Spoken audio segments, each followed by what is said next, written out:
Hello friends, welcome to Manjit classes. तो हम लोग आज क्लास 8 का जो है क्लास 7 और 6 का हम लोग जो है पूरा ग्लोबल टैलेंट जो एग्जाम हुआ था उसका हम लोग पेपर सोल्यूशन कर चुके थे। आज क्लास 8 का जो है सेट ए जो है उसका हम लोग पेपर सोल्यूशन करने वाले हैं। तो आइए लाइन बाय लाइन एक एक क्वेश्चन को एक्सप्लेन करते हैं और आप लोग अपना सेट से क्वेश्चन को मिला लीजिएगा, ठीक है। सेट ए का जो पहला क्वेश्चन बोलता है क्लास 8 का, अंतर्राष्ट्रीय महिला दिवस कब मनाया जाता है। तो अंतर्राष्ट्रीय महिला दिवस की बात किया जाए तो कब मनाया जाता है सर, 8 मार्च का। क्लियर। अगला क्वेश्चन क्या आता है, भारत के प्रथम पनडुब्बी कौन थी। तो भारत की जो प्रथम पनडुब्बी थी कौन, आईएनएस कलवरी थी। कौन, आईएनएस कलवरी, याद रखिएगा।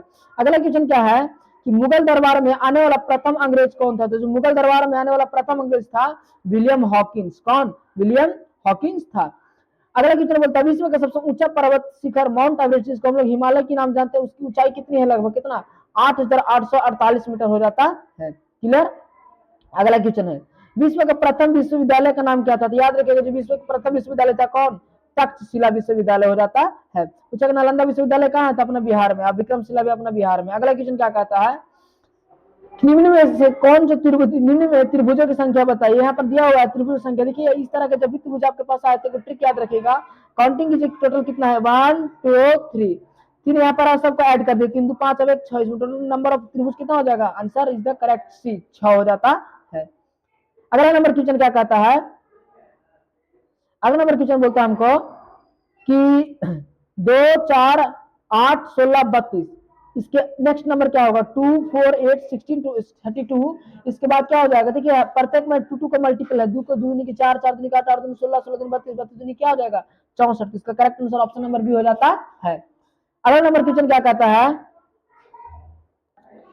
हाँ तो इसका आंसर क्या होगा 64, ठीक है। अगला नंबर क्वेश्चन क्या कहता है, बोलता 2 3 5 8 12। देन अगला नंबर पूछ रहा है कि 2 3 5 8 के बाद अगला नंबर क्या होगा। देखिएगा प्रत्येक में क्या क्या है, यहाँ पर 2 में एक जोड़ा 3, ठीक है, फिर 3 में 2 जोड़ा 5, फिर 5 में 3 जोड़ा 8, फिर 8 में 4 जोड़ा, मतलब प्रत्येक में एक एक बढ़ते जा रहा है, ठीक है। कितना है 12, ठीक है, 8 4 12। अब 12 हम कितने जोड़ेंगे 5, क्या हो जाएगा 12 5 17 हो जाता है। Option number A is the correct answer हो जाता है। अगला नंबर क्वेश्चन क्या कहता है कि यदि राम को एसबीएन लिखा जाता है, यदि राम को एसबीएन लिखा जाए तो कैट के क्या लिखा जाएगा, आर के बाद एस, ए के बाद ए, एम के बाद एन, ठीक है, सॉरी ए के बाद बी। उसी तरह सी के बाद क्या हो जाएगा, तो सी के बाद सर डी, ए के बाद बी और टी के बाद यू हो जाता है। Option number D is the correct answer हो जाता है। अगला नंबर क्वेश्चन क्या कहता है कि राम का स्थान जो है 12 से बाएं से 12वां और दाएं से 17वां है। तो कुल पर देखिए पंक्ति में कुल संख्या, विद्यार्थियों को कुल संख्या निकालने के लिए सूत्र होता है, ठीक है, बाएं से जितना है, बाएं से जितना है उसको, ठीक है 12 है, और दाएं जितना है उसको ऐड करके उसमें से एक को घटा दीजिए, ठीक है। तो बाएं से कितना था 12 और दाएं से 17 हुआ, तो 7 2 9 और 29 में से घटा देंगे तो आंसर क्या आ जाएगा 28। मनोराम का जो स्थान है पंक्ति में कितना है 28वां नंबर पर है। Option number B is the correct answer हो जाता है।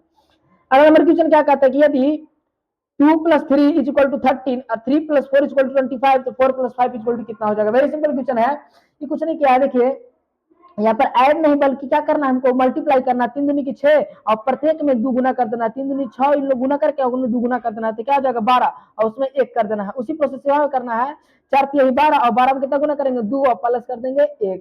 उसी तरह इसमें करेंगे, ठीक है। पहले लोग देखिए कीजिएगा तो 6 दूनी 12 13 आ जा रहा है, 12 दूनी 24 25, उसी तरह 5 को 20, 20 दूनी की 5 को 20 और 20 दूनी सॉरी हाँ 5 को 20 और 20 दूनी क्या करेंगे 40, 20 दूनी की 40 प्लस 1 कितना हो जाएगा 41। Option number A is the correct answer हो जाता है। अगला नंबर क्वेश्चन कहता है कि यदि राम का पिता मोहन और मोहन का भाई श्याम हो तो श्याम राम से क्या संबंध रखता है। वेरी इजी क्वेश्चन है। बोलता है कि यदि राम का पिता मोहन है, ध्यान दीजिएगा, जो राम का पिता कौन है मोहन है, ठीक है, और मोहन का भाई जो है श्याम है। मोहन का भाई कौन है, श्याम है। राम का पिता मोहन, ठीक है, और मोहन का भाई कौन है श्याम, ठीक है। तो राम श्याम का क्या संबंध, देखिए राम के पिताजी है मोहन और मोहन का भाई है कौन श्याम। तो राम जो श्याम है राम का क्या हुआ भतीजा हुआ, ठीक है, यानी चाचा का लाएंगे। श्याम जो है श्याम का राम से संबंध क्या, पूछ रहा श्याम का राम से संबंध क्या है, ठीक है। तो श्याम का राम से संबंध क्या है, तो राम चाचा लगेंगे का श्याम का, ठीक है। क्लियर। जो श्याम है राम का क्या लगेंगे चाचा लगेंगे। ऑप्शन नंबर डी का करेक्ट हो जाता है। अगला नंबर क्वेश्चन क्या कहता है, अगला नंबर कहता है सीमा कहती है, सीमा जो है कहती है कि वह मेरे पिता के इकलौती बेटा का एक बेटा है, तो वह लड़का सीमा क्या लगेगा। बहुत आसान क्वेश्चन है। देखो सीमा नाम को लड़की अपने पिताजी से कहता है कि वह अपने इकलौती बेटी, यानी इकलौती बेटी, तो सीमा खुद वह इकलौती बेटी हो गई, ठीक है, और उसका बेटा उसको क्या लगेगा, तो बेटा लगेगा sir. Option number A is the correct answer, ठीक है। अगला नंबर क्वेश्चन क्या है कि यदि आज शुक्रवार है तो 20 दिन बाद कौन सा दिन होगा, यदि आज शुक्रवार है तो 20 दिन बाद कौन सा दिन होगा, ठीक है। तो याद रखिएगा, यदि आज शुक्रवार है तो 20 दिन बाद पूछ रहा है, तो 20 से, ठीक है, हम एक हफ्ता से भाग देंगे, 7 दिन से भाग देंगे, तो भाग देंगे तो आ जाएगा हमको, देखिए यहाँ पर इसे भाग लगाइए, बताते हैं, देखिए 7 से भागा देंगे 20 में, ठीक है, 7 दिन की 14 घटेगा तो 6, मतलब 2 सप्ताह और 6 दिन आता है, 2 सप्ताह 6 दिन, ठीक है। अब पूछ रहा है कि आज शुक्रवार तो 20 दिन बाद क्या होगा, तो आज देखिए शुक्रवार है, ओकरा में 6 जोड़ दीजिए, उसमें क्या कर देंगे 6 जोड़ देंगे, तो हमारा कौन सा आ जाता है, बृहस्पतिवार यानी गुरुवार, इसका करेक्ट आंसर हो जाता है ऑप्शन नंबर डी। क्लियर। अगला नंबर क्वेश्चन क्या कहता है कि यदि x अनुपात y इक्वल टू 4 अनुपात 9, तो 9x प्लस 4y और 18x प्लस 3y का मान ज्ञात कीजिए। वेरी सिंपल है, ठीक है, इसका मान निकालेगा तो आपको आ जाएगा 8 अनुपात 11। कुछ नहीं करना, x की वैल्यू इसमें पुट कर देना, y की वैल्यू इसमें पुट कर देना, कैलकुलेशन कीजिएगा इसको, ठीक है, तो क्या आ जाएगा 8 अनुपात 11 आ जाता है। क्लियर। अगला बीमस्टेक का मुख्यालय कहाँ है, बीमस्टेक का मुख्यालय कहाँ है, ढाका में है। क्लियर। आइए चलते हैं क्वेश्चन नंबर 17 की ओर।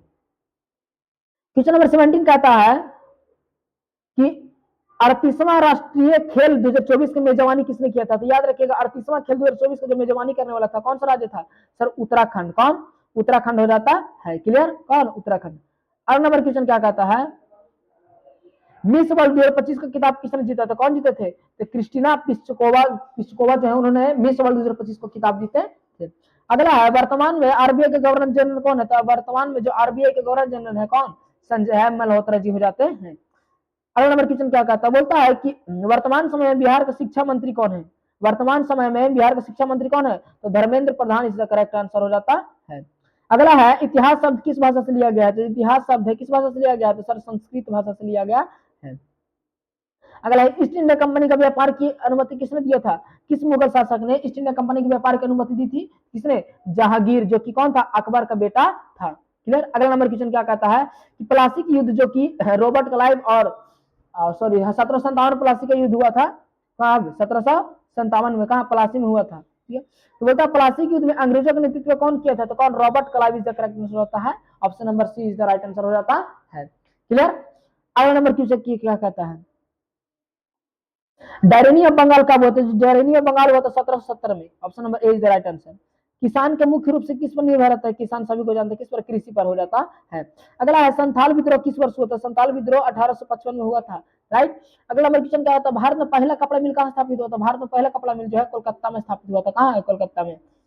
अगला है 1857 की क्रांति का मुख्य कारण क्या था, 28 नंबर क्वेश्चन करता है 1857 की मुख्य क्रांति का मुख्य कारण था, वो था चर्बीस वाला कारतूस, कौन, चर्बीस वाला कारतूस हो जाता है, चर्बी वाला कारतूस। ठीक है। अगला क्या है, संसाधन का मुख्य घटक क्या है, तो संसाधन का मुख्य घटक कौन है, मनुष्य खुद एक संसाधन का मुख्य घटक होता है।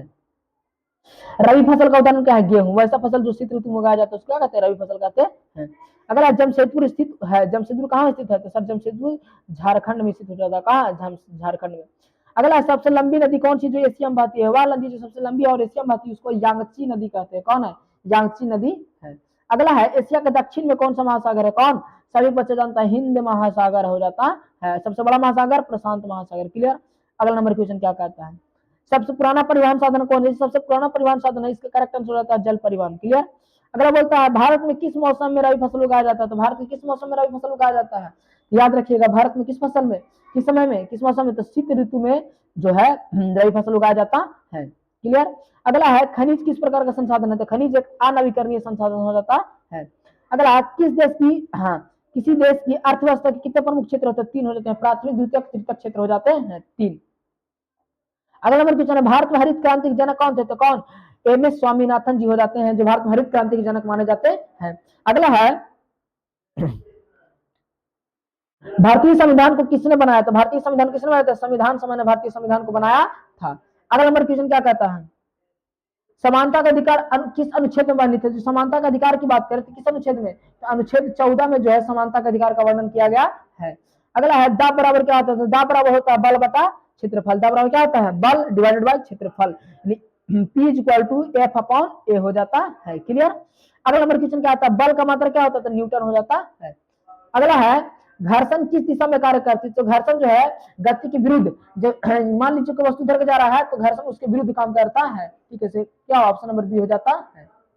अगला स्प्रिंग बैलेंस किससे मापने के लिए प्रयोग किया जाता है? तो स्प्रिंग बैलेंस जो है बल को मापने के लिए प्रयोग किया जाता है। ध्वनि किस माध्यम में सबसे तेज चलती है? ध्वनि जो सबसे माध्यम किस माध्यम में? ठोस माध्यम जो सबसे तेज चलती है।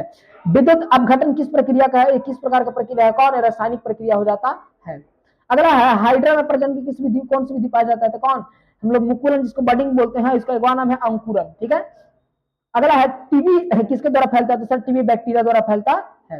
अगला नंबर क्वेश्चन क्या कहता है? 49 नंबर क्वेश्चन कहता है कि मनुष्य में निषेचन कहाँ होता है? मनुष्य में निषेचन जो है फैलोपियन ट्यूब में होता है। कहाँ? फैलोपियन ट्यूब जिसको अंडवाहिनी भी कहते हैं, वहां होता है। कौन? मनुष्य में निषेचन की क्रिया हो जाता है। क्लियर।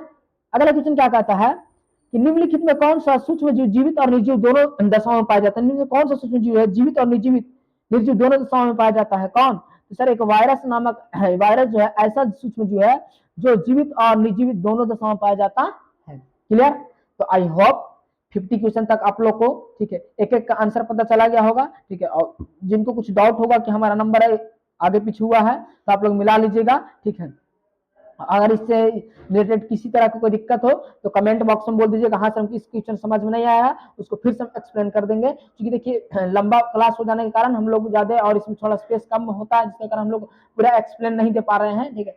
अगर आपको फुल एक्सप्लेनेशन चाहिए तो आप एक बार कमेंट कीजिएगा, हम उसको फुल वीडियो बनाकर बड़ी देर से भेज देंगे। क्लियर। आई होप आप लोग की वीडियो पसंद आया होगा। अगर वीडियो पसंद आया हो तो चैनल को कीजिए सब्सक्राइब और वीडियो कीजिए लाइक। ठीक है। तब तक मिलते हैं अगले वीडियो में। धन्यवाद। जय हिंद।